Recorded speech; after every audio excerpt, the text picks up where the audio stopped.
On the south side of Chicago, in the city's most dangerous neighborhood of Inglewood, brazen criminals occasionally hit a gangster's jackpot. Shiny new guns in transit inside a sitting train car.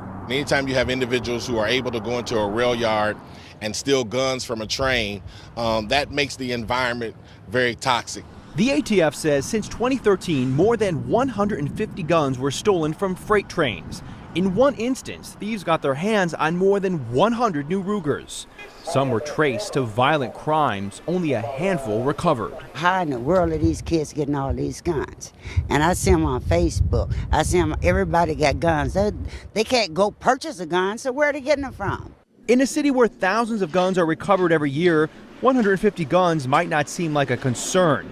But the ATF says a single gun in Chicago can be linked to a staggering 14 deadly shootings.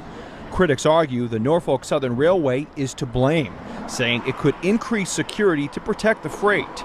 And there are concerns for even worse scenarios. We need to be concerned about terrorists who can get into these areas unprotected and steal explosive and things that could very well damage our communities. Norfolk Southern tells Fox it's fully liable for stolen property and is working with all levels of law enforcement to increase security around its tracks.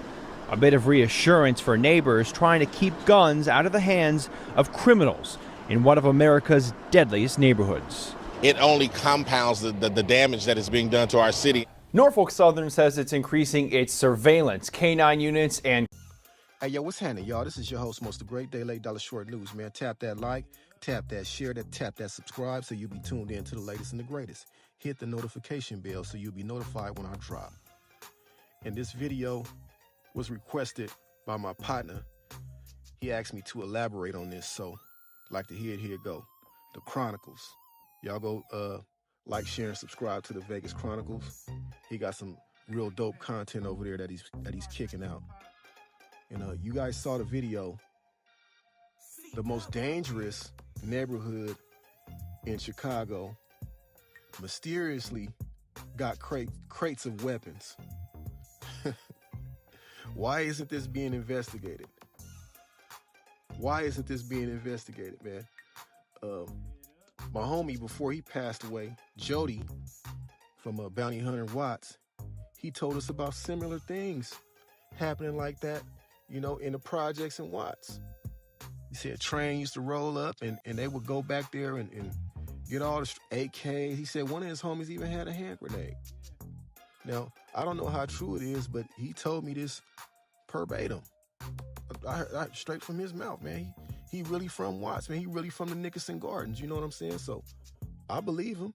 I don't know about the hand grenade. I ain't never seen one before, but man, they had all type of stuff coming off of those trains, man. So you think this was accidental? What's the causes? I mean, what's the odds of that happening? Why aren't there any loud trains in prestigious and rich neighborhoods? Why do train tracks and trains always have to ride through impoverished neighborhoods? That's the question. Because my partner, he said that, you know, those same trains would end up in the back of Donna Street, over off in North Vegas. So what's the odds of that, y'all? What say y'all? What y'all think about this? You think this should have been investigated a long time ago? They should have put a stop to this? Or do you think this is a part of the systematic oppression and overt racism? Y'all let me know, man. This is the Day Late Dollar Short News. We out.